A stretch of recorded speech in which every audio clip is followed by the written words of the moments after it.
తాకట్లో ఉన్న మీ బంగారాన్ని విడిపించి ఆ రోజు ఆన్లైన్ రేటుకి కొంటాం. Sharma gold company. Hi hello welcome to Suman TV. నేను మీ రోషన్. సో చెన్నైకి వచ్చినప్పుడు మనం చాలామంది ఆర్టిస్టుల హోమ్ టూర్ చేశాం కాబట్టి కొంతమంది మనకి ఇండస్ట్రీలో ది బెస్ట్ హిట్స్ ఇచ్చిన ఆర్టిస్టులు చాలామంది మిస్ అయిపోయాము. బట్ వాళ్ళల్లో మనకి మిస్ అయిపోయిన ఆర్టిస్టుల ఫ్యామిలీస్ని బిఫోర్ చేశాము. బట్ నాకు ఒక కమెడియన్ ఎప్పుడు వచ్చినా కానీ దొరకట్లేదు అనమాట. అసలు వాళ్ళ ఫ్యామిలీ ఎక్కడ ఉంటుంది, ఆమె లేరు ఇండస్ట్రీలో. ఆమె లాస్ట్ ఫైనల్ స్టేజెస్లో కూడా చాలా కష్టాలు పడి చనిపోయారని చెప్పి చాలామంది చెప్తుంటే విన్నాం మనం. అండ్ మన ఇంటర్వ్యూస్లో కొంతమంది గెస్ట్లు ఆమె గురించి చెప్పారనమాట. చిరంజీవి గారు కూడా ఫైనల్ డేస్లో చాలా హెల్ప్ చేశారని. She is none other than great comedian and actress అని చెప్పుకోవచ్చు. మీ అందరికీ గుర్తుంటుంది. సో మమత గారు ఇక్కడ దగ్గరలో ఇంతకుముందు ఉండేవాళ్ళు ఇక్కడే చనిపోయారు, వాళ్ళ ఫ్యామిలీ ఎవరో కొంతమంది ఉన్నారని చెప్పారు. ఒకసారి ఇక్కడ మనకి ఈ స్ట్రీట్లోకి వచ్చాం కాబట్టి నాకు పెద్ద ఐడియా రావట్లేదు ఎక్కడో ఏంటి అనేది. ఒకసారి వీళ్ళని అడుగుదాం. అంటే వీళ్ళు ఎప్పటి నుంచో ఉంటారు కాబట్టి వాళ్ళ 4 పేరెంట్స్ దగ్గర నుంచి ఒకసారి అడుగుదాం. இதுக்கு முன்னாடி இந்த தெருவில் இருக்காருன்னு சொல்லிட்டு இருக்கா, నీకు పుదుసు మీకు తెలియదు. సో ఈయనకు కూడా తెలియదు. నేను కూడా ఇక్కడ కొంచెం బిఫోర్ వచ్చాను కొత్తగా అంటున్నారు. కొంచెం ముందుకెళ్ళి అడుగుదాం పాత వాళ్ళని ఎవరన్నా. ఒకసారి ఇంకా కొంచెం ముందుకెళ్దాం. శివ వచ్చే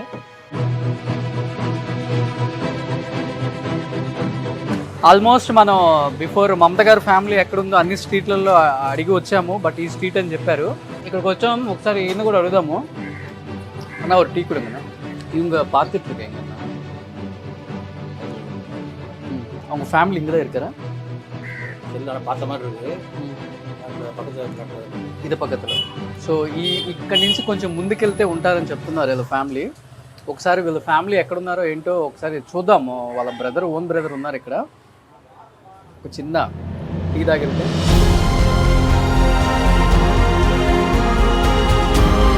ఫైనల్గా అయితే మనకి డెస్టినేషన్ అయితే తెలిసిపోయింది. ఎండకు వాసిపోతుంది చెన్నైలో. అండ్ ఇక్కడ ఆయన డబ్బింగ్ కూడా చెప్తారంట. ఎందుకంటే బిఫోర్ మమత గారు పెద్ద యాక్ట్రెస్ కాకుండా డబ్బింగ్ కూడా చెప్పేవాళ్ళమా. అండ్ అసలుకి ఇక్కడ పాత హౌస్గా లా కనిపిస్తుంది ఇక్కడ అంతా కూడా. మరి వాళ్ళ బ్రదర్ లోపల ఉన్నాడంట. ఒకసారి లోపలికి వెళ్దాం. మేబీ ఆయన డబ్బింగ్ చెప్పే ప్రయత్నంలో ఉన్నారనుకుంటే ఇక్కడ. లోపలికి వెళ్ళి చూద్దాం ఒకసారి. ఎస్, ఇదే డబ్బింగ్ స్టూడియో. ఒకసారి లోపలికి వెళ్దాం. సో మమత మేడం వాళ్ళ బ్రదర్ సాయి రాజేష్ గారు, ఆయన కూడా డబ్బింగ్ ఆర్టిస్ట్గా చేస్తున్నారు. సో ఇదంతా డబ్బింగ్ స్టూడియో కనిపిస్తుంది మనకి ఇక్కడ. ఒకసారి లోపలికి వెళ్దాం. వెళ్ళిన మచ్చలు పెట్టుకుంటే పూలైపోదురా కొండ్రెడ్డి. ఎస్, సాయి రమేష్ గారు. హాయ్ సార్, నమస్కారం. సో మమత గారు బ్రదర్. ఎస్, అది మీ డబ్బింగ్ స్టూడియోనా? మీరు డబ్బింగ్ ఆర్టిస్ట్. ఎస్, ఫైనల్గా మనం మమత గారి ఫ్యామిలీ దగ్గరికి వచ్చాము. ఈయన వాళ్ళ బ్రదర్. ఈయన కూడా డబ్బింగ్ ఆర్టిస్ట్గా చేస్తున్నారు. అండ్ మమత గారు పెద్ద యాక్ట్రెస్, మనందరికీ తెలిసిన విషయమే. వాళ్ళ ఫ్యామిలీని ఎప్పటి నుంచో కనుక్కోలేకపోయాం. బట్ ఈసారి అయితే ఎట్టకేళ్ళకి ఫైనల్గా సో డెస్టినేషన్కి రీచ్ అయ్యాం. So first of all thank you అండి. Thank you so much. ఇక్కడికి రీచ్ అవ్వడానికి చాలా కష్టపడ్డాం. మీ నెంబర్ కూడా దొరకలేదు నాకు, మీ ఫ్యామిలీలో ఎవరు లేరు కాబట్టి. సాయి రమేష్ గారు నమస్తే సార్. ఎలా ఉన్నారు సార్? బాగున్నాను సార్. మీరు హైదరాబాద్ నుంచి చెన్నైకి వచ్చినందుకు welcome and thank you sir. Mamata garu వచ్చేసరికి ఇండస్ట్రీకి వచ్చిన తర్వాత రూల్ చేశారు కొన్ని ఇయర్స్. 1973 నుంచి ఇప్పటికంటే దాదాపు 50 ఇయర్స్. అంటే ఆమె ఒక 25 to 30 ఇయర్స్ వేయలేరు. అప్పటికి కూడా స్టార్ కమెడియన్స్ అందరూ కూడా ఉన్నారు ఆడవాళ్ళు. శ్రీలక్ష్మి గారు, చాలా మంది ఉన్నారు. అసలు ఎలా వచ్చారు ఇండస్ట్రీకి? అక్క ఎలా వచ్చారు? ఎలా నిలదొక్కగలిగారు? ఆమెకు సపోర్ట్ ఎవరంటే ఏమని చెప్తారు? ఫస్ట్ చదువుకునేటప్పుడే సినిమాల మీద ఇంట్రెస్ట్ ఉండేది. అందుకని ఏం చేయాలని మా నాన్నగారిని అడిగితే, ఫస్ట్ నువ్వు కూచిపూడి డ్యాన్స్ నేర్చుకోమ్మా, నేర్చుకుంటే మంచిది అని చెన్నై పంపించారు. కూచిపూడి డ్యాన్స్ అకాడమీ అని ఉండేది వారంగల్ పార్క్ దగ్గర. అక్కడే ఎన్టీ రామారావు గారి కూతుర్లు, పెద్దోళ్ళు డ్యాన్స్ నేర్చుకునేవాళ్ళు. అక్కడ డ్యాన్స్ చిన్న సత్యం అంటారు మాస్టారు. అవును, వాళ్ళ దగ్గర డ్యాన్స్ నేర్చుకొని అయిపోయిన తర్వాత ఇక ఇక్కడే ఒక ఇల్లు తీసుకొని మా అమ్మ నాన్న నన్ను పిలిపించి మా విష్ణుమాంబళంలో, అప్పుడు ఫస్ట్ 80 రూపాయలు అంతే. ఓకే, అక్కడ ఉండేవాళ్ళం. అప్పుడు ఇక మాకు కొత్త కాబట్టి ఆ రోజుల్లో ఏంటంటే ఆర్టిస్టు అవ్వడం అనే ఛాన్స్ రావడం అనేది చాలా కష్టం. అవును, ఆ రోజుల్లోనే కష్టం. టాలెంట్ ఒకటి చూసేవాళ్ళు, తర్వాత రికమెండేషన్స్, పాలిటిక్స్ చాలా ఉన్నాయి. అందుకని మా నాన్నగారు ప్రతిరోజు ఒక ఆఫీస్కి వెళ్ళి వేషాలు ఉన్నాయని అడగటం, ఆ, ఒక్కోసారి ఏమి లేవండి కొత్త వాళ్ళకి ఏమి లేవని వాళ్ళు ఇసుకోవటం, ఇవన్నీ కొంచెం ఒక రకంగా బాధ కలిగించింది. అక్క కోసం. ఆ, అయినా కూడా చాలా ఆఫీసులు తిరిగా తెలంగాణ ఆఫీసులో అప్పుడు దేవుడమ్మ సినిమా అనేదో తీస్తున్నారు. దానిలో ఒక సాంగ్ ఇస్తామని చెప్పారు. ఆగు జర్రా జర్రా నరసమ్మ అని ఒక సాంగ్ ఉంటుంది. ఆ సాంగ్లో యాక్ట్ చేసింది నర్సుగా ఫస్ట్. అదే పిక్చరు. తర్వాత కేబీ తిలక్ అని ఆ, పెద్ద డైరెక్టర్ అప్పట్లో, ఆయన భూమి కోసం అని సినిమా తీస్తున్నారు. దానిలో ఒక vamp type character, Kabali dance అన్నీ ఉన్నాయి. దాన్ని ఇచ్చారు. గుంటూరులో షూటింగ్ జరిగింది. దానిలో కబాలీ సాంగ్ కానీ ఇది కానీ అద్భుతంగా చేసింది. ఈ లోపల మధుసూదన్ రావు గారు, అదే నాగేశ్వరరావు గారితో ఎన్నో సినిమాలు గొప్ప సినిమాలు తీసిన ఆయన బంగారు కళలు తీస్తున్నారు. దానిలో రాజబాబు పక్కన జోడీగా సెలెక్ట్ చేశారు. హైదరాబాదు సారథి స్టూడియోలో షూటింగ్. అలా అలా అలా నోటెడ్ అయిపోయి కొంచెం పెద్ద బ్యానర్సు. కాకపోతే ఫస్ట్ చిన్న చిన్న వేషాలు వచ్చాయి. ఈ లోపల ఏం జరిగిందంటే మలయాళంలో హీరోయిన్ ఛాన్స్ వచ్చింది. సత్రతల్లి ఒక రాత్రి, మధురకిన్న రాత్రి. అప్పట్లో కొంచెం గ్లామర్స్గా తీసేవాళ్ళు మలయాళ వాళ్ళు. మా అక్కయ్యకి తెలియకుండానే ఒప్పుకుంది ఆ సినిమాలో. ఒప్పుకున్న తర్వాత సగంలో వచ్చేస్తామంటే మరి ప్రొడ్యూసర్ నష్టపోతాడు. అందువల్ల కొద్దిగా గ్లామర్ సినిమాల్లో హీరోయిన్గా చేయాల్సిన పరిస్థితి ఏర్పడింది. బాగుంటారు మనిషి కూడా. అసలు ఆ ఉద్దేశం మా అక్కయ్యకి లేదు. ఆ క్యారెక్టరే అటుంటుంది కాదు. అప్పట్లో కమల్ హాసను, జయసుధ కూడా రాసలీలలో ఏదో చేశారండి. అంత పెద్ద పెద్దోళ్ళు చేశారు, మీరు చేయటానికి ఎన్ని డైరెక్టర్లు అనేవాళ్ళు. ఆ 2 సినిమాలు సూపర్ డూపర్ హిట్. ఆ మధురకిన్న రాత్రి, సత్రంలో ఒక రాత్రి అనేది విజయవాడలో కూడా రిలీజ్ అయ్యి ఓకే ఓన్లీ నూన్ షో 100 రోజులు ఆడింది. అది ఇక మలయాళ సినిమా ఫీల్డ్లో కొంచెం పైకి వెళ్ళొచ్చు అనుకున్నాం, కానీ అక్కడ ట్రెండ్ మారిపోయింది. ఆ గ్లామర్ అనేది ఎంతసేపు ఉండలేదు. వచ్చిన వాళ్ళందరూ అదే అడుగుతుంటే మా అక్కయ్య వద్దని చెప్పేసింది. మంచి క్యారెక్టర్ చేయాలి అని వెయిట్ చేసింది. ఈ లోపల తెలుగులో మన నిజం నిద్రబోదని రామకృష్ణ గారు హీరో, డబ్బింగ్ రైటర్ రాయశ్రీ గారు డైరెక్టర్, ఆయన డైరెక్షన్లో హీరోయిన్గా చేశారు. అది రిలీజ్ అయింది, సుమారుగా ఆడింది. ఇక నెక్స్ట్ రామకృష్ణ హీరోగా విఠలాచారి గారు ఒక సినిమా తీస్తే దానిలో బుక్ చేశారు, ఆడదాని అదృష్టం అని. దానిలో 2 సాంగులు ఉంటాయి. అందరూ అప్పట్లో కొంచెం వాణిశ్రీలా ఉందని, బాగా డైలాగ్ డెలివరీ బాగా చెప్తున్నారని అనేవాళ్ళు. ఆ 2 సినిమాల తర్వాత కొంచెం హీరోయిన్ వేషాలకి కొన్ని చిన్న సినిమాల్లో సెకండ్ హీరోయిన్, చెల్లెలు, లేకపోతే వదిన, అలా రకరకాల పాత్రలు చేస్తూ వచ్చారు అన్నమాట. ఇప్పుడు ఈ డబ్బింగ్ ఫీల్డ్లోకి అప్పుడే ఎంటర్ అవ్వలేదు.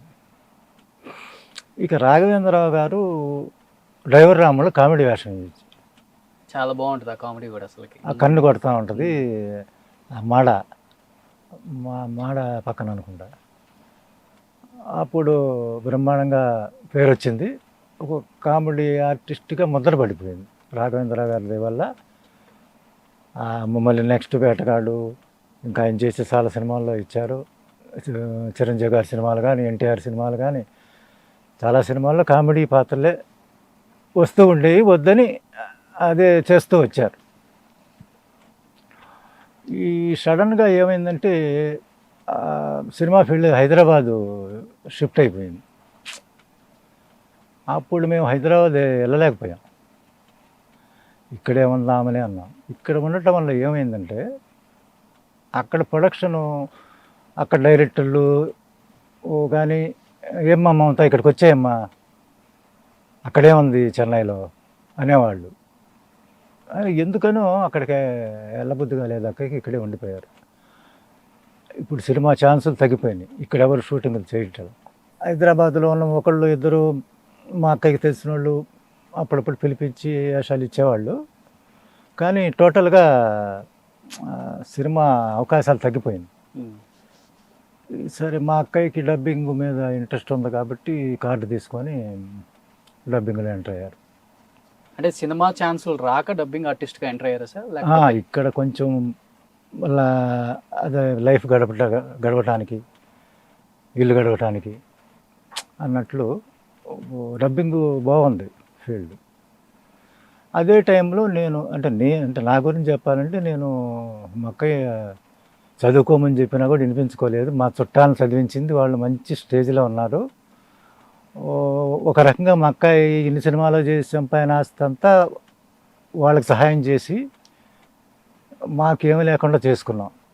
ఈరోజు కూడా ఒక ఇల్లు లేకుండా చేసుకున్నామంటే మా చుట్టాలకి మేము చేసిన దాన ధర్మాలు, హెల్ప్.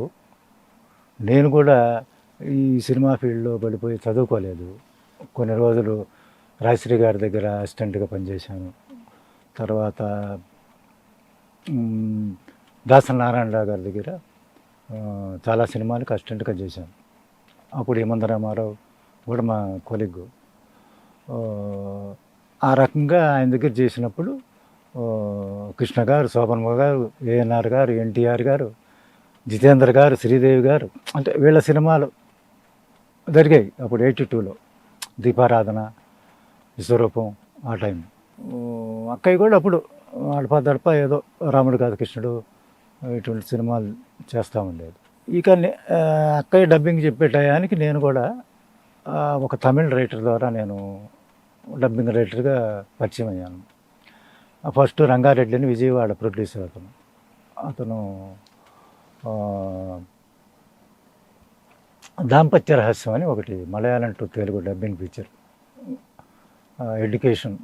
ఎడ్యుకేషన్ ప్లస్ గ్లామర్ తీశారు. అది సూపర్ డూపర్ హిట్ అయింది. వరుసగా అదే టైప్ సినిమాలు వచ్చినాయి నాకు.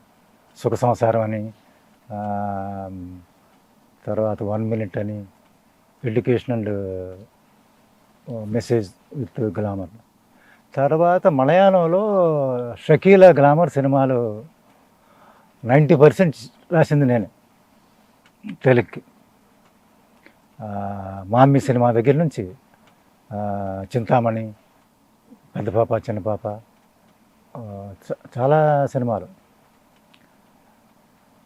ఆ తర్వాత నాకు డైరెక్షన్ కూడా వచ్చింది. ఓ వర్షం కురిసిన రాత్రి అని డైరెక్షన్ చేశాను.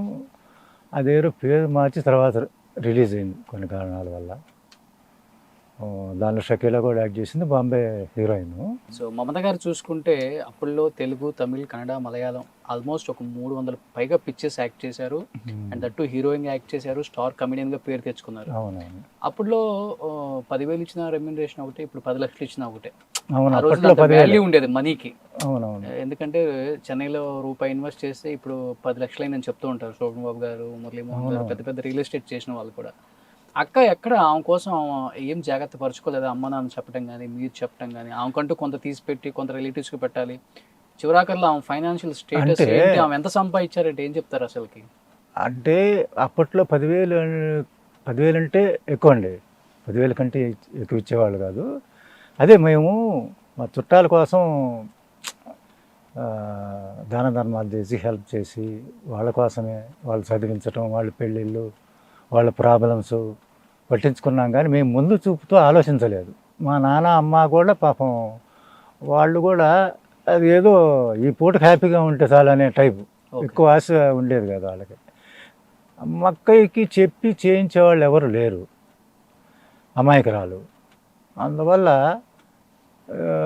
ఆఖరి టైంలో కొంతమంది మమ్మల్ని ఆమె నమ్మించి మోసం చేసిన వాళ్ళు ఉన్నారు ఇండస్ట్రీలో, సినిమా ఆర్టిస్టులే. అదే ఫ్రెండ్స్ కానీ, ఆ జీవితంలో వచ్చిన వాళ్ళు కానీ. అది వేరే కదా, ఎందుకంటే అవన్నీ మనం ఇప్పుడు జీవిత చరిత్రలో రివీల్ చేయొచ్చు. కానీ మనం ఎవరి పేరని చెప్పామనుకోండి, మళ్ళీ ఇప్పుడు ఉన్నవాళ్ళు మా పేరు ఎందుకు చెప్పావు అని ఫీల్ అవుతారు. కాకపోతే ఆ పేరే ఎవరితో ఆమె అంటే ఎక్కువ అన్నారండి కొంతమంది స్టార్ హీరోలు ఆమెను నమ్మించి మోసం చేశారు, ప్రాపర్టీ పరంగా కావచ్చు, అన్నిట్ల పరంగా మోసం చేశారని చెప్తుంటారు. నిజమా అసలు అది? హీరోలు అటుంటే అంత సంబంధాలు ఏమి లేవు సార్. అంటే అప్పట్లోనే ఇండస్ట్రీలో అందరికీ తెలుసు, ఒక dubbing writer, popular dubbing writer మా ఫ్యామిలీ ఫ్రెండ్గా ఉండేవాడు మాకైతే, అంతవరకే. అతని వల్ల మాకు ఒరిగింది ఏమీ లేదు, ఏదో అది ఫలాంత కావాలని మేము ఆశించేమి తీసుకున్నది ఏమీ లేదు. అతను ఈమె క్యారీర్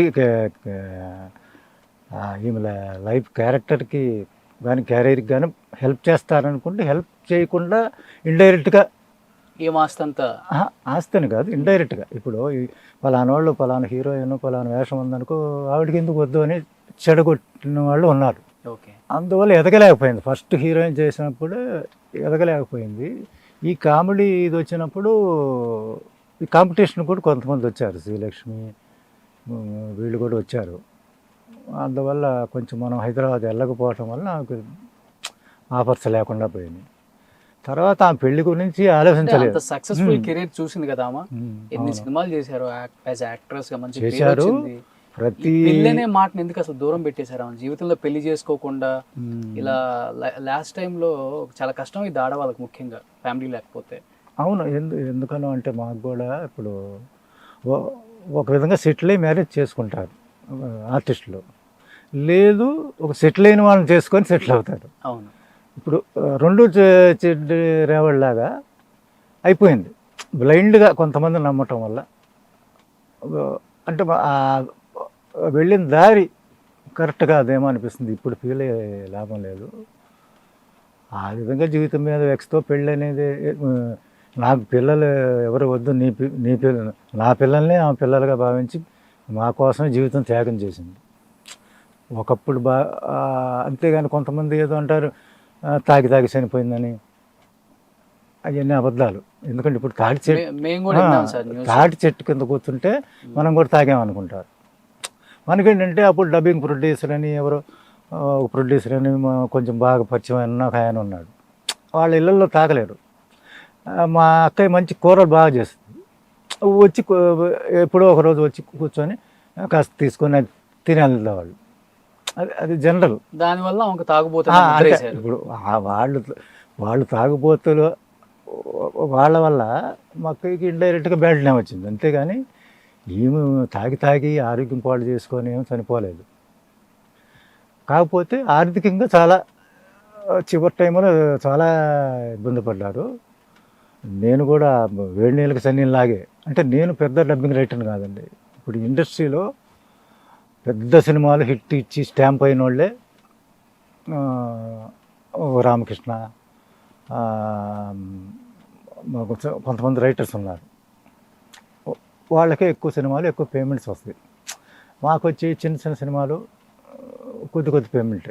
దీనివల్ల మనం ఏం చేయాలి, మా పిల్లల చదువులని పెళ్ళిళ్ళని వీటికే ఖర్చు అయిపోయింది. ఇప్పటి వరకు కూడా ఇల్లు లేకుండా అద్దెంట్లోనే ఉంటున్నాం అందరూ, ప్రతి ఒక్కళ్ళు. ఆమె కూడా చనిపోయే వరకు అద్దెంట్లోనే ఉన్నారా? అద్దెంట్లోనే ఉన్నారు, అంత పెద్ద యాక్ట్రెస్ అయ్యి. సరే, లాస్ట్ మూమెంట్లో ఆమె చనిపోయే ముందు ఆరోగ్యం బాగాలేక మీరు అన్నట్లుగానే కొంతమందిని నమ్మేసి ఆమె ఆస్తి పోయిందో లేకపోతే పోగొట్టుకున్నారో, పెట్టిన వాళ్ళకు ఎట్లా పెట్టాము, చుట్టాలకు వాళ్ళు మంచి పొజిషన్లో ఉన్నారు. మా అక్కయ్య చనిపోయినప్పుడు కూడా రాలేదు. ఓకే. వైద్య ఖర్చులకు కానీ, అంటే హాస్పిటల్ ఖర్చులకు కానీ, చివరికి ఆమెని శ్మశానంలో తీసుకెళ్లి సంస్కరణలు చేయటానికి కూడా మెగాస్టార్ చిరంజీవి గారే కొంత అమౌంట్ పంపించారు. ఆమెతో చేసిన వర్క్ ఎక్స్పీరియన్స్, ఆమె మీద ఒక ప్రేమ, ఇదంతా అంటే ఆ రోజుల్లోనే ఆయన పంపించారని అనే మాట వాస్తవం? అప్పుడు కాదు, చనిపోయినప్పుడు కాదు, చనిపోవటానికి ఒక సంవత్సరం ముందు ఎప్పుడో రెండు సార్లు. ఒకసారి ఏమైందంటే జయలలిత ఇంటికి వెళ్ళాం. అప్పుడు ఏంటంటే ఇంట్లో తినడానికి బియ్యం కూడా లేవు. ఆ పరిస్థితి జయలలితకి చెప్పింది. మమత గారు. ఇలా ఉందే పరిస్థితి, ఏం చేయాలంటే చిరంజీవి గారు షూటింగ్ జరుగుతుంది, మన రాజా రవీంద్ర ఎవరు ఆయన కాల్ షీట్ చూస్తాడో మేనేజర్ మనకు తెలియదు, ఆయన ద్వారా చిరంజీవి గారికి ఈ వార్త చేరింది. వార్త చేరేటప్పటికి ఇన్ని బాధలు పడుతుందా ఆమె, నేను ఇచ్చానని చెప్పొద్దు అని అదే ఒక కట్లాగా ఇచ్చారు, అదే 50,000 ఉండొచ్చు, అది తీసుకొచ్చి జయలలిత ఇచ్చింది. అప్పుడు మేము అద్దెలు కొన్ని 3-4 నెలల అద్దెలు కట్టాలి, ఇక ఇంట్లో సరుకులని అదని ఇదని తాకట్టు పెట్టాం, కొంచెం నగలు అవన్నీ నిలిపించుకొని కొంచెం హ్యాపీగా అప్పుడు రికవర్ అయ్యాం. నిజంగా ఈ విషయం ఎవరికి తెలియదు, ఎందుకంటే చిరంజీవి గారే ఈ విషయం నేను ఇచ్చినట్టు ఎవరికి చెప్పొద్దు అన్నారు. ఇంకోసారి ఏమైందంటే ఇంకో సంవత్సరం తర్వాత ఎప్పుడు మళ్ళీ ప్రాబ్లం వస్తే ఆయన ఆఫీసులో ఎవరో రామస్వామి ఎవరో ఆయన నెంబరు కనుక్కొని ఫోన్ చేస్తే ఇమీడియట్గా మా అక్కయ్య అకౌంట్ నెంబర్ అడిగి 50,000 పంపించారు. అంటే ఇండస్ట్రీలో మేము ₹1 ఎవరిని అడగలేదు. కాబట్టి చిరంజీవి గారే అంటే ఆయన క్యారెక్టర్ తెలుసు కనుక, ఆయన ఎంత గొప్పడో తెలుసు కనుక, మాతో చాలా సినిమాలు చేసిన ఇది సహాయం చేసే ఇది ఉంది, ఆ గొప్పతనం ఉంది. కాబట్టి అప్పుడు చాలా చాలా హ్యాపీగా ఫీల్ అయింది. సరే అంటే నాకు అదే అంటే ఇలా సహాయం చేసేవాళ్ళు కూడా ఉంటారా అని. ఆ తర్వాత ఏమైందంటే నడుము నొప్పి వచ్చింది సార్. నడుము నొప్పి రాగానే కొద్దిగా నడుము వంగినట్టు అయిపోయింది. ఈ వంగి నడుచుకుంటా అప్పుడు హైదరాబాద్ వెళ్ళాలనుకున్నాం. అప్పుడు అక్క ఏముందంటే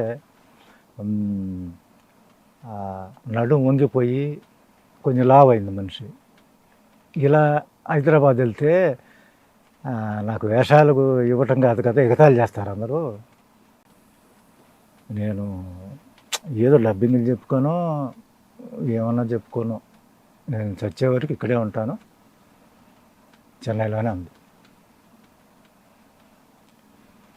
అది ఆమె యాక్చువల్ చనిపోవటానికి కారణం గుండెల్లో నీరు చేరింది, అంటే ఊపిరితిత్తుల్లో నీరు చేరింది. అందువల్ల ఎక్కువ రోజులు హాస్పిటల్లో ఉండటం, కష్టాలు పడటం, ఈ ట్రీట్మెంట్ ఏం లేదు, ఒక్క రోజులో జరిగిపోయింది. ఇక్కడ సూర్య హాస్పిటల్కి తీసుకెళ్తే వాళ్ళు ఇక బతుకుతుంది వేస్ట్, లేట్, మీకు తెలియలేదు, చాలా సీరియస్ కండిషను, తీసుకెళ్ళిపోమన్నారు. ఇంటికి తీసుకొచ్చాం. అలాగే తెల్లారుజాము చనిపోయారు అక్టోబర్ 23. లాస్ట్ పొజిషన్ ఏంటి సార్? అంతమంది కలిసి యాక్ట్ చేశారు కదా ఆమెతో, ఎవరైనా వచ్చి చూడటం కానీ, ఫ్యామిలీకి సపోర్ట్ చేయడం కానీ, ఫైనాన్షియల్గా కూడా రూపాయి కూడా లేదు, ఇంట్లో తినడానికి బియ్యం లేవని వెళ్ళి చిరంజీవి గారు అడిగిన సందర్భాలని చెప్పారు. జయలలిత గారి ఇంటికి వెళ్ళి ఆమెకి ఏదైనా హెల్ప్ అడుగుదామని వెళ్ళాం. కాకపోతే ఇన్ని బాధల్లో ఉన్నారు కాబట్టి ఆమె మంచి హెల్ప్ చేసింది. ఆయన చిరంజీవి గారు ఇస్తారని మాకు తెలియదు. ఇదంతా నిజంగా అనుకోని సంఘటనలు. చివరి లాస్ట్ డేస్ ఎలా చేశారు? ఫైనాన్షియల్గా బాగా ఇబ్బంది ఉంది కదా ఆమెకి. లాస్ట్లో బాగానే ఉన్నారు, డబ్బింగ్కి వెళ్తూ ఉండేది, నేను డబ్బింగ్లో చేసేవాడిని, ఇబ్బంది ఏమీ లేదు. కాకపోతే ఈ డబ్బింగ్ ఇక్కడ ఏంటంటే అక్కడైతే సినిమా ఆర్టిస్టులు ఎవరైనా వచ్చేవాళ్ళు లేరేమో, ఇక్కడ డబ్బింగ్ ఆర్టిస్టులే అందరికీ అభిమానం. ఏమంటే మమత అంటే మంచితనం, ఎవరైనా కానీ ఎన్టీఆర్ దగ్గర నుంచి చిరంజీవి గారి దాకా, లేదా రాజేంద్ర ప్రసాద్ నుంచి ఇంకా కమెడియన్ వారికి అందరు ప్రతి ఒక్కళ్ళు మమత అంటే మంచిది, మంచి వాళ్ళకే మంచి నటి అనే ఆ పేరు మాత్రం మిగిలింది మాకు. ఇక మాకు ఆస్తులు కానీ ఏమి లేదు. ఏంటి మైండ్ సెట్ మీ అందరు ఫ్యామిలీది? మిమ్మల్నే నమ్ముకొని బతికింది, ఉన్నదంతా మీకే, అవును, ఉన్న దాంట్లోనే మీకే పెట్టింది. అంత పిల్లర్, ఇంటికి ఒక మంచి మేజర్ పిల్లర్ అని చెప్పుకోవచ్చు మీ అక్క. అవును, కోల్పోయాక ఏంటి సార్ మీ మైండ్ స్టేట్మెంట్? నాన్న కానీ అమ్మ కానీ? అదే అప్పటికి మా అమ్మాయిలు మా అమ్మాయి పెద్ద అమ్మాయి మ్యారేజ్ చేయాలనుకుంటున్నాం, చిన్న అమ్మాయి చదువుకుంటుంది, ఎలా అక్కయ్య చనిపోయింది ఇప్పుడు ఎలా అని నేనే కొంచెం ధైర్యంగా దేవుడి దేవుళ్ళ నాకు డబ్బింగ్ సినిమాలు రావటం వల్ల ఇది చేయగలిగాం. అంటే అంత ఆ మంచితనమే మమ్మల్ని బతికించింది, ఇప్పుడు కూడా బతికిస్తూనే ఉంది. త్యాగం ఎవరు మర్చిపోలేరు. అసలు యాక్చువల్గా మహానటి సినిమా లాగా మక్కాయి జీవితంలో జరిగిన సంఘటనలని పక్కనే ఉన్నాను కాబట్టి నాకు తెలుసు.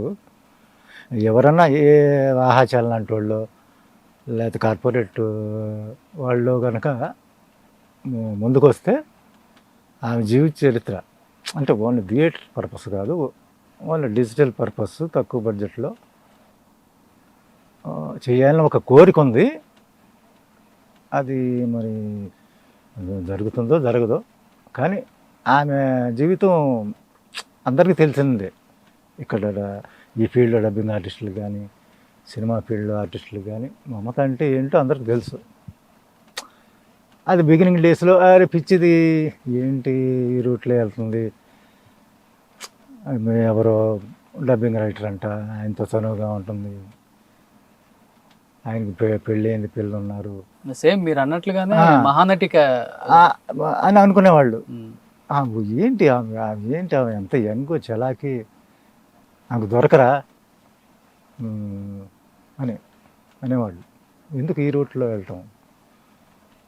కాకపోతే ఆ రూట్ని అంటే ఆ రూట్ తప్పు వెళ్ళకూడదని కూడా మా అమ్మ నాన్న కానీ నేను కానీ ఖండించలేదంటే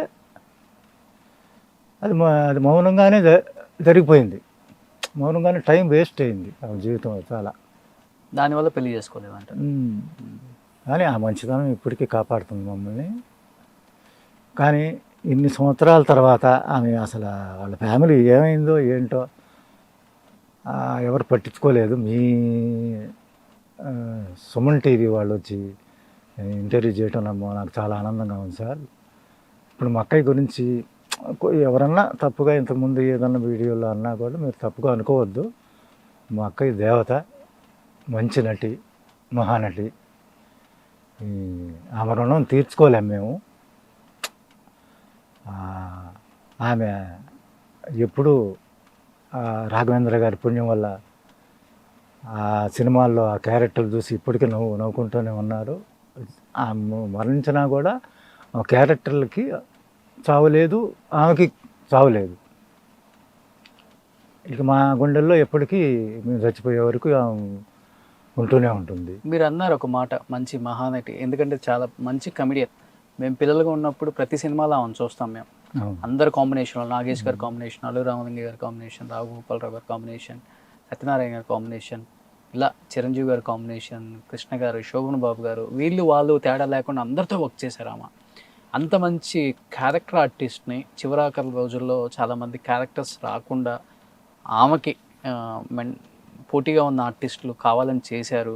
ఆమెని ఈ రోల్స్కి తీసుకోవద్దు, ఆమెను దూరం పెట్టండి, మమ్మల్ని తీసుకోండి అని రికమెండ్ చేసుకున్నారు.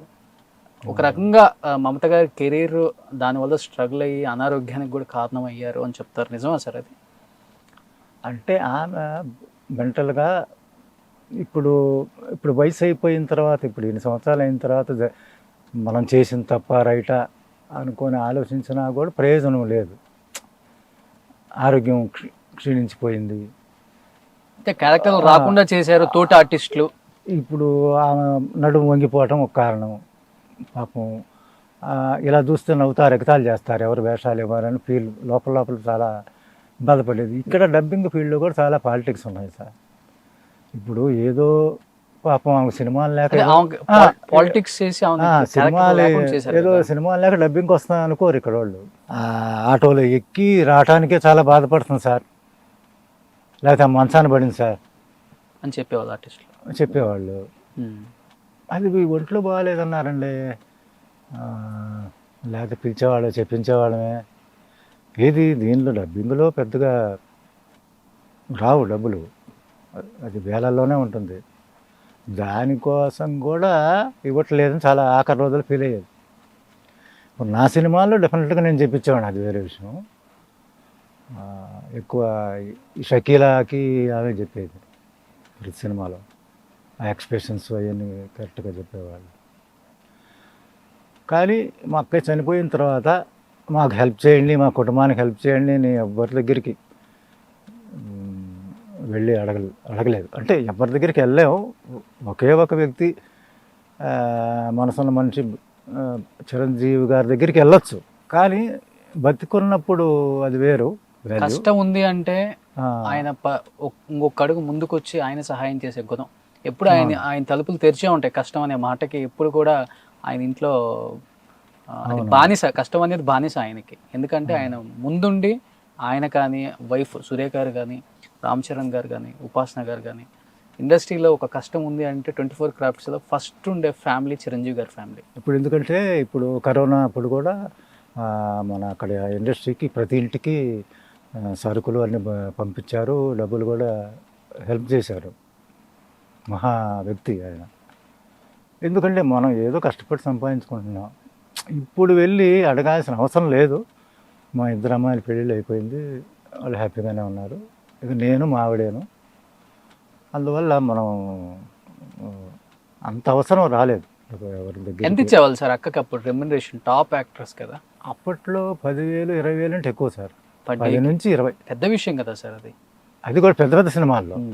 అప్పుడు రాఘవేంద్ర గారి సినిమాల్లో, లేకపోతే దాసనారాయణ గారి సినిమాలు, ఇంకా కొంతమంది డైరెక్టర్స్ ఉన్నారు ఈ కామెడీ డైరెక్టర్లు ఇచ్చిన వాళ్ళు. అంటే బట్ చెప్పలేదు సార్ అప్పుడు అక్క రామారావు గారితో చేశారు, అవును, నాగేశ్వరరావు గారితో చేశారు, కృష్ణ గారితో చేశారు, శోభన్ బాబు గారితో చేశారు.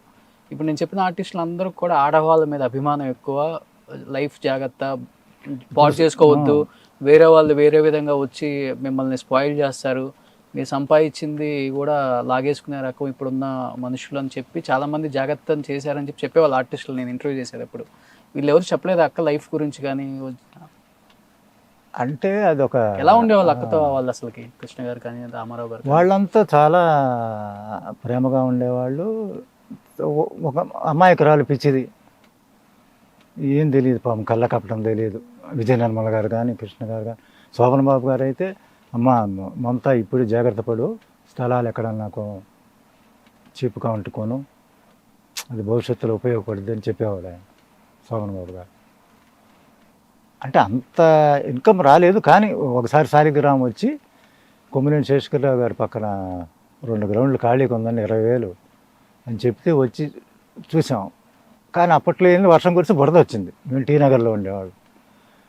అయ్యో ఈ బురదలో ఏంటి ఎవరుంటారు అంటే ప్రాప్తం లేదు. ఇప్పుడు నిజంగా అది కొనుంటే అది వేరే విషయం, దాని వాల్యూ ఇప్పుడు కోట్లలో ఉంటుంది. ఒకప్పుడు అక్కడికి కూడా ఉపయోగపడేదేమో అది కొనుంటే లైఫ్కి, మా ఫ్యామిలీకి. కానీ అది చేతులారా మేము ముందు జాగ్రత్త లేకుండా చేసుకోవటమే. మా అక్కయ్య కూడా ముందు జాగ్రత్త, జీవితం గురించి ముందు జాగ్రత్త ఆలోచించాల. ఈ రిలేషన్స్ గురించి కానీ, ప్రేమ గురించి కానీ, మ్యారేజ్ గురించి కానీ ఒక రాంగ్ రూట్లో బిగినింగ్లో వెళ్ళటం వల్లే అది మధ్యలో తెలుసుకున్నా బాగుండేది. మధ్యలో కట్ ఆఫ్ అయిపోయి సినిమాలు చేస్తూ బాగా సెటిల్ అయిన తర్వాత ఈమెకున్న పేరుకి ఎవరో ఒకళ్ళు మంచి స్టేటస్ ఉన్నవాళ్ళు వచ్చేవాళ్ళు, ఆ లైఫ్ అలా వెళ్ళిపోయేది. ఎంత ఉంటుంది ఇప్పుడు అక్క చుట్టాలకు పెట్టింది కావచ్చు, నమ్మి పెట్టింది కావచ్చు, ఒకవేళ అన్ని మిగిలి ఉంటే, ప్రాపర్టీస్ కొని ఉంటే, ఆమె ఆస్తుల విలువ ఎంత అయి ఉండేది సార్? ఇప్పుడు ఎన్ని కోట్లు అయి ఉండేది అసలుకి ఆమె సంపాదించిన దానికి? అన్ని సినిమాలు చేశారు ఆమె. అవును, అంటే అంత 500 కోట్లు ఉండేదా? ముందు జాగ్రత్త లేదు కదా. అది ఇప్పుడు చుట్టాలకి ఇచ్చింది దాదాపు అప్పటి ఇది లెక్కల్లో ఒక 2 లక్షలు ఉండదు. ఇక నగలు కూడా ఎక్కువ ఆశ ఉండదు, కొనుక్కోలేదు. స్థలాలు నగలు కొనుగొన్నట్టయితే బాగుండేది. అదే సినిమా ఫీల్డ్లో అంటే మా అమ్మ నాన్న కూడా మంచి గైడ్ చేయలేదని నా ఉద్దేశం. అంటే వాళ్ళు కూడా సైలెంట్గా ఉండిపోయారు, ఏదో జరిగిపోతుందిలే జీవితం. చివరికి జీవితం అలా అయిపోయింది. కొంతమంది చేసిన ఇంకా అది అంటే మనం చెప్పలేము అలాంటివి. ఇంకా ఎందుకంటే మళ్ళీ వాళ్ళ చెప్పినా వాళ్ళ ఇప్పుడు ఆటలో బొమ్మ అయిపోయింది పాపం. ఎవరిని ఒక మాట అనేది కదా, ఏదైనా బాధపడినా ఆమె కుమిలిపోయేది. ఎవరు ఈమె బాగా కాంపిటీషన్ ఫీల్ అయ్యే వాళ్ళ ఆర్టిస్టులు ఎవరు అప్పుల్లో లేడీ కమెడియన్స్? అప్పట్లో శ్రీలక్ష్మి ఉంది. శ్రీలక్ష్మి, రమాప్రభ గారు కూడా ఏమిటాయి? మహాప్రభ కొంచెం ఓల్డ్ అయింది, తగ్గిపోయిన సినిమాలు శ్రీలక్ష్మి వచ్చింది పోటీ. అది మెయిన్ రాఘవేంద్రరావు గారు, ఆయన పుణ్యం, చేసిన పుణ్యం మర్చిపోలేము. ఆయన వల్లే ఇప్పటికీ డ్రైవర్ రాముడు, వేటగాడు, ఇంకా చాలా సినిమాలు డైలాగులు చెప్పుకొని ఏదైనా ఊరు ప్రయాణంలో వెళ్తూ ఉంటే ఈమె చెప్పిన డైలాగ్ చెప్పి నవ్వుకునేవాళ్ళంట ఆడియన్స్. జీవితంలో ఇది ఒక్కటి చాలు ఆర్టిస్ట్కి, ఇంకేం కావాలి నాన్న అనేది మా నాన్నతో. లైఫ్లో ఆమె ఎప్పుడైనా ఫీల్ అయిన సందర్భాలు ఉన్నాయా సార్? అంటే ఇంకా సర్వస్వం కోల్పోయాను నేను, చావు దాకా తీసుకొచ్చుకున్నాను, అంటే ఆస్తులు లేవు, సినిమా ఆఫర్లు లేవు, నాకంటూ ఒక తోడు లేదు, నాకంటూ పిల్లలు లేరు, పెళ్ళి లేదు, భర్త లేరు, ఇంత చేశాను, ఇంత దూరం వచ్చాను, ఏంటి వెనక్కి తిరిగి చూసుకుంటే ఏం లేదు అనిపించిన అనే ఫీలింగ్ అయింది పడ్డారా లాస్ట్ స్టేజ్లో? అదే ఫీల్ అయ్యేది. నన్ను కూడా తిట్టేది, ఎందుకంటే నువ్వు మా చుట్టాలందరం చదివించాను, నువ్వు చదువుకోమంటే అక్కడ కాలేజీ లేదు, గొడవ చేశాను, మానేసి వచ్చావు. నువ్వు చదువుకోనున్నట్టయితే నాకు అండగా ఉండేవాడు కదా. ఇప్పుడు సినిమాలు ఎంతకాలం, గ్యారంటీ ఏంటి అనేది నేను కూడా అప్పుడు చదువుకుంటే బాగుండేదేమో, ఒక అండగా ఉండేవాడినేమో అని ఒక ఫీలింగ్. అందుకనే మా పిల్లల్ని కూడా బాగా చదివించాను. ఆమె మా అక్కయ్య చదివించింది. ఈ లాస్ట్ స్టేజ్లో సార్ అన్ని స్ట్రగుల్స్ వల్ల తాగుడుకు బానిస అయ్యారనే మాట విన్నాం కదా న్యూస్లో మనం. తాగుడికి ఎప్పుడు బానిస అవ్వలేదు సార్. ఇందులో మీరు చెప్పిన సృష్టించింది అది, అదే వీళ్ళందరూ వచ్చి పార్టీలు చేసుకోవటం వల్ల. అది మన తెలిసిన ఒక ప్రొడ్యూసరు, మా ఫ్యామిలీ ఫ్రెండ్ లాంటి వాడు అప్పుడప్పుడు వచ్చి డ్రింక్ చేసి ఏదో చికెనో ఏదో తిని వెళ్ళేవాడు, అంతే. మన అల్లు రామలింగి గారు, చిరంజీవి గారు కాంబినేషన్లో కూడా ఎక్కువ ఉంటాయి మమత గారి సినిమాలు. బాగా సపోర్ట్ చేసేవాళ్ళు అనుకుంటా ఆ ఫ్యామిలీ ఆమెని. అది అభిమానం, వాళ్ళన్న అభిమానం. అల్లు రామలింగి గారు కూడా ఏదైనా కొద్దిగా లావ్ అయినా కూడా, ఏంటే లావ్ అయిపోతున్నావు, ఇది మాత్రలు వేసుకొని హోమియో మాత్రలు ఇచ్చేవాళ్ళు ఆమెకి. ఎక్సర్సైజ్ చేయి, లావ్ అవుతున్నావు ఏంటి అని తిట్టేవాళ్ళు. తర్వాత నాగేష్తో కూడా చాలా సినిమాలు చేసింది, సుత్తివేలు, రాజబాబు. అక్క చెప్పేవాళ్ళు లాస్ట్ స్టేజ్లో ఈ యాక్టర్స్తో బాగా చేశాను, బాగా చూసుకునే వాళ్ళు, నా మంచి కోరుకునే వాళ్ళు ఈ హీరోస్ అని చెప్పేవాళ్ళు ఎవరి గురించి అయినా, లైక్ చిరంజీవి గారు ఇలాంటి వాళ్ళ గురించి ఏమన్నా చెప్పేవారు అందరూ. ఇప్పుడు ఎన్టీఆర్ గారు కూడా చాలా గౌరవం. ఆయన చీఫ్ మినిస్టర్ అయిన తర్వాత ఒకసారి ఏమ్మా అక్కడెందుకు, ఇక్కడికి వచ్చేయండి, మా పార్టీలో చేరండి అని కూడా అడిగారు. అప్పుడే పొరపాటు చేసాం, వెళ్ళలేదు. అంటే హైదరాబాదు షిఫ్ట్ అయినప్పుడు మేము కూడా షిఫ్ట్ అయితే అది వేరేగా ఉండేదేమో. ఆఫర్లు తగ్గిపోయాయి, ఇక్కడ ఏముంది, డబ్బింగ్ తప్ప ఏముంది, ఒక్కళ్ళు షూటింగ్ చేసేవాళ్ళు కాదు. అక్కడ నుంచి పిలుపంటే అది కష్టమే. అక్క ఏ ఇయర్లో చనిపోయారు? 2007 అక్టోబర్ 23. అంటే మేము చెన్నై వచ్చిన దగ్గర నుంచి పిల్లలు మారుస్తూ ఉంటారు చూసారా, ఇన్ని సంవత్సరాల నుంచి 80 రూపాయల నుంచి ఇప్పుడు 11,000. అంటే ఇల్లులు మారుస్తున్నాం, కానీ ఇల్లులు కొనటం కానీ, పోనీ స్థలం కొనటం కానీ ఎటువంటి స్తోమత లేదు. ఉన్నప్పుడు కొనలేకపోవడమే పెద్ద ఇది. అదే ఆమెకి ఉపయోగపడేది. అంటే మాకు ముందు జాగ్రత్త అందరం అదే ఎల్ఐసి కూడా కట్టలేదు సార్. ఎల్ఐసి కట్టినా ఆమె జీవితానికి చాలా ఉపయోగపడేది, లేకపోతే మాకు తదనంతరం మాకు ఉపయోగపడేది. చాలా అంత బతుకు కూడా లాస్ట్లో పేదరికం అనుభవించి వెళ్ళిపోయారని చెప్పుకోవచ్చు అసలు. ఇంకా అంటే పేదరికం వాళ్ళు చనిపోలా, అది సీరియస్ అయి చనిపోయారు. ఆమె ఉన్నట్టయితే ఇంకా కనీసం డబ్బింగ్లో లేకపోతే ఏదో ఒకటి వస్తూనే ఉండేవి, మాకు అండగా ఉండేది. అంటే ఆమె ఇంకా సంపాదించాలని మేము ఆయన ఇప్పుడు ఫోర్స్ చేయలే. ఎందుకంటే నేను రైటర్గా కొద్దిగా ఎదుగుతున్నాను కాబట్టి, నాకు ఇన్కమ్ వస్తుంది కాబట్టి ఎలాగోలా సర్దుకుంటున్నాను. ఆవిడ కూడా ఒక అభిమానం ఉన్న రైటర్స్ ఉన్నారు. ఘంటసాల రత్న కుమార్, ఘంటసాల గారి కొడుకు, ఆయన రైటర్. ఆయన రెగ్యులర్గా పిలిచేవాళ్ళు కొంతమంది ఉన్నారు, రాజశేఖర రెడ్డి గారు ఇలా. అందువల్ల ఇబ్బంది ఉండేది కాదు. కాకపోతే సడన్గా ఏంటి ఒక్క రోజులోనే ఏంటి ఇలా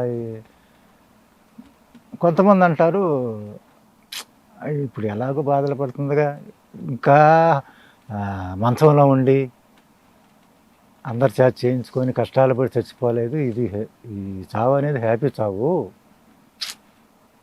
మంచాన పట్టమో లేకపోతే హాస్పిటల్లో చేరి ట్రీట్మెంట్ కానీ అందరినీ డబ్బులు అడుకోవటం ఇవన్నీ లేకుండా చనిపోయింది హ్యాపీగాని. ఈ డబ్బింగ్ వాళ్ళు చాలామంది మా చుట్టాలు కానీ వాళ్ళ కామెంట్స్ అలా ఉంది. సో ఇప్పుడు ఏంటి సార్ ఫ్యామిలీ స్టేటస్ ఏంటి? అంతా వెల్ సెటిల్డ్? ఆ ఫ్యామిలీకి సంబంధించిన మీరు కానీ? అంటే వెల్ సెటిల్డ్ కాదు, సెటిల్ అవ్వాల్సిన వయసులో అవ్వలేదు, కష్టపడుతున్నాం. ఎలా ఉండేది సావిత్రి గారికను మమతా అక్కకి మధ్య బాండింగ్? ఒకే ఇంటి పక్కన ఉండేవాళ్ళు కదా అసలుకి. అంటే అంత ఇది కాదు, అక్క అక్క అని. ఇప్పుడు ఎస్వి రంగారావు గారు చనిపోయినప్పుడు సావిత్రి గారి ఇంటి ఎదురుగానే ఎస్వి రంగారావు, అవునవునవును, సావిత్రి కూడా వచ్చింది. ఈమె కూడా వీళ్ళిద్దరే ఫస్ట్ వెళ్ళింది, ఇంటి దగ్గర కాబట్టి మా అక్కయ్యను సావిత్రి గారు. భలే ఏడ్చిందంట అది ఎస్వి గారు చనిపోయినప్పుడు. ఆమె ఇప్పుడు ఆమె లాస్ట్ స్టేజ్లో బాధపడుతున్న విషయం తెలిసి చాలా ఏడ్చేది. మమత అంత పెద్ద మహానటికి ఇన్ని కష్టాలు ఏంటి అని ఏడ్చేది. చూసి వచ్చేవాళ్ళ పక్కన కదా, అప్పుడు లేరు అక్కడ ఆ ఇంట్లో. ఆ ఇంట్లో లేము. బట్ అది వాస్తవం సార్, మహానటిలో చూపించారు కదా లాస్ట్ స్టేజ్లో ఆమె ఇంటి నుంచి ఒక చిన్న ఇంటికి వెళ్ళిపోవటం, అవన్నీ వాస్తవమేనా? చాలా వరకు వాస్తవమే. ఇట్లా తాగి తాగి చనిపోవటం, చివరిలో కోమలోకి వెళ్ళిపోయి సన్నగా అయిపోయి, నిజాలేను. చూసారా ఆమెను మీరు? ఆవిడ నేను ఏదో షూటింగ్ అప్పుడు చూసా, గోరంటాకు షూటింగ్ అప్పుడు లాస్ట్ మూమెంట్స్లో. అలా జర్నీ అనేది సక్సెస్ఫుల్గా జరిగినప్పటికీ సో అప్ అండ్ డౌన్స్ చాలా ఉన్నా కానీ నిజంగా ఆమె ఐరన్ లేడీ లాగే పైకి వచ్చిందని చెప్పుకోవచ్చు మమతా గారు. మంచితనం, మంచి నటి.